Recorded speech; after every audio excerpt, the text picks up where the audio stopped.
다음으로 체포영장 집행 방해 관련한 공소 사실에 관해서 확인하겠습니다. 먼저 특검 측에서는 공수처에서 내란죄, 피고인에 대한 내란죄를 수사하고 영장을 발부받은 것이 위법하다. 그 이유로서 이제 공수처가 내란죄에 관한 수사권이 없기 때문에 수사가 부적법하다, 이런 법률적 주장을 하고 있습니다. 이에 부단해서도 특검 측의 의견 제시가 있어야 할 것으로 보이고요. 또한 체포영장, 압수수색영장을 서울 서부지방법원에서 발급받은 것도 위법하기 때문에 그 발부된 영장이 위법하고 그에 대해 영장 집행을 불응하였다 하더라도 공무집행 방해에 해당하지 않는다, 이런 법리적인 주장을 하고 있습니다. 이에 관해서도 특검 측의 의견 제시가 필요할 것으로 보입니다. 재판장님, 그 부분과 관련해서는 향후 저희가 지금까지 제기됐던 그 복잡한 법적 쟁점들에 대해서 별도 의견서라든가 필요하면은 향후 변론 과정에서 충분히 주장을 할 예정인데요. 오늘 공개되는 재판이기 때문에 저희 기본적인 취지에 대해서는 간단히 말씀을 드리겠습니다. 특히나 오늘 말씀드렸듯이 공개되는 재판이기 때문에 좀 쉬운 말로 의견을 말씀을 드리겠습니다. 여러 가지 공수처 수사권이라든가 재판 관할권 문제 등에 대해서 구속 전 피의자 신문, 그리고 구속 적부심, 그리고 오늘 보석 신문에도 같은 주장이 반복될 것으로 보이는데요. 굉장히 복잡한 법리적인 공방이 이루어졌습니다. 그렇지만 실상은 굉장히 단순한 사항입니다. 가령 체포영장 집행방해 부분은 여느 법정이나 어떤 수사기관에서 쉽게 접할 수 있는 공무집행방해 형사사건입니다. 그래서 법관이 발부한 영장에 이견이 있더라도 어떤 법적 절차로 다퉈야지 물리적으로 막고 집행공무원을 폭행하면 그건 범죄입니다. 이 부분은 법리 이전의 상식이나 국민 눈높이로 판단하면 될 사안이라는 점 말씀드리고 싶고요. 만약에 이 부분이 무죄라는 주장을 한다라고 하면 지금 수사기관에서 각종 범죄 혐의 수사 과정에서 압수수색을 통상적으로 실시를 하고 있습니다. 압수수색, 그리고 체포, 그리고 구속영장 집행 등 여러 가지 영장을 집행하는데요. 그 영장의 내용에 대해서 불만을 가지거나 이의를 제기하는 경우가 아주 많습니다. 근데 어떤 영장의 내용에 대해서 불만이 있는 국민 누구나 집행 담당 공무원을 폭행하는 행위가 무죄다 라는 결론이 과연 국민 눈높이에 맞는 것인가, 어떤 복잡한 법리를 설명드리기에 앞서서 그런 상식적인 측면에서 판단을 하면 될 문제라고 생각을 하고요.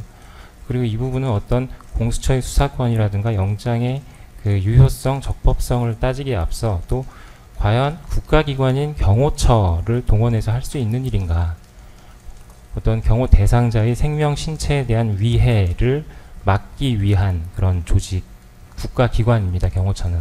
그런 경호처를 동원해서 어떤 생명, 신체에 대한 위해라고 볼 수 없는 영장의 집행은 적법한 국가 형사사법 작용의 일환입니다.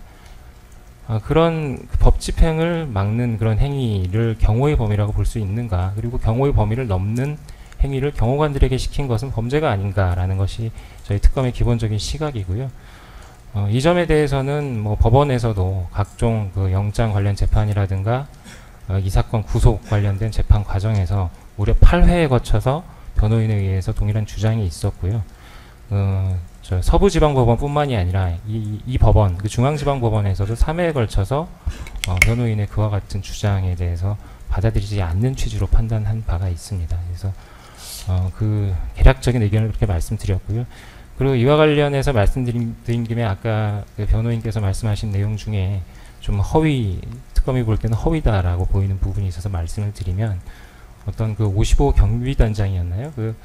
경호 책임자의 어떤 동의서를 위조했다라고 주장을 하셨는데, 이 부분은 저희가 향후 증거조사 과정에서 충분히 사실이 그러니까 주장이 허위라는 점을 말씀을 드리겠지만, 그 부분은 지금 오늘 또 공개되는 재판이고 해서 사실관계, 특검이 파악하고 있는 사실관계와 다르다라는 점도 우선 말씀을 드리겠습니다.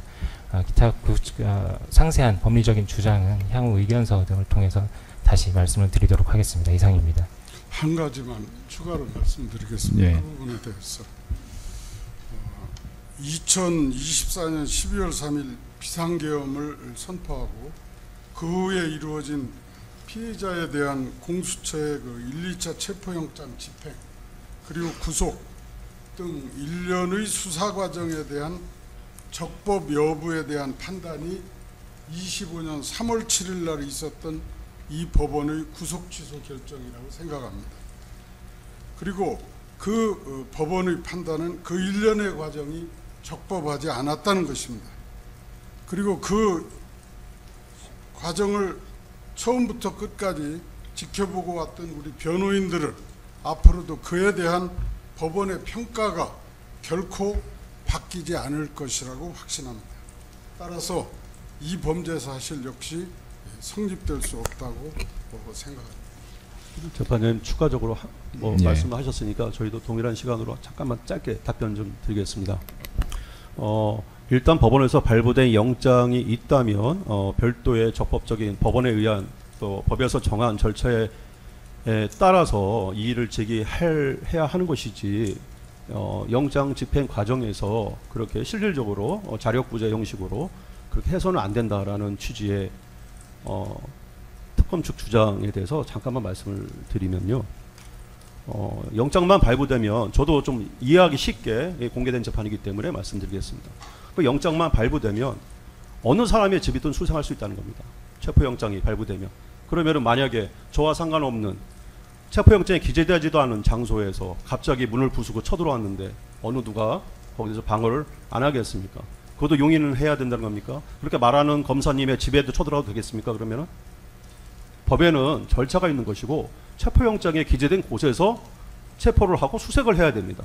전혀 엉뚱한 곳에서 수색을 하고 군사시설 보호구역을 침입을 하고 한 행위가 어떻게 그 적법하다고 말씀드릴 수 있겠습니까? 더군다나 해당 지역은 군사시설 보호구역입니다.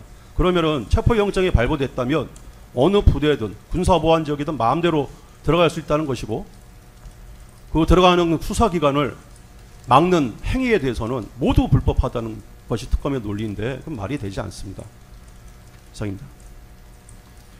네, 그 변호인이 방금 말씀하신 그 부분 관련해서 확인하겠습니다. 변호인 측 주장은 그 체포 수색 영장에 기재된 번지는 대통령 거주하는 관저 건물 자체만을 말하는 것이기 때문에 그 해당 장소의 일정문에서부터 관저에 이르기까지의